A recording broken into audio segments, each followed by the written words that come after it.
بسم اللہ الرحمن الرحیم۔ سورۃ ضحیٰ میں اللہ پاک فرماتے ہیں کہ نہ تو تیرے رب نے تجھے چھوڑا ہے اور نہ ہی بیزار ہو گیا ہے، یعنی اللہ ہی تمہارا پہلا سہارا تھا اور اللہ ہی تمہارا آخری سہارا ہے۔ تم کتنے ہی گناہ گار کیوں نہ ہو، تم کتنے ہی نافرمان کیوں نہ ہو، جب جب تم اسے پکارو گے تب تب وہ تمہاری پکار کا جواب دے گا۔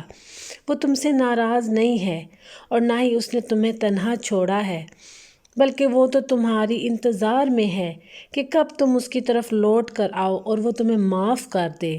تم پلٹنے میں دیر کر دیتے ہو، لیکن اللہ کبھی دیر نہیں کرتا، وہ تو بس تھام لیتا ہے اور رحم فرما دیتا ہے۔ اس پر یقین رکھو اور اس ہی سے مانگو، اگرچہ دینے میں کچھ دیر ہو رہی ہے، لیکن وہ وقت دور نہیں جب تمہارا رب تمہیں اتنا دے گا کہ تم راضی ہو جاؤ گے۔ جزاک اللہ۔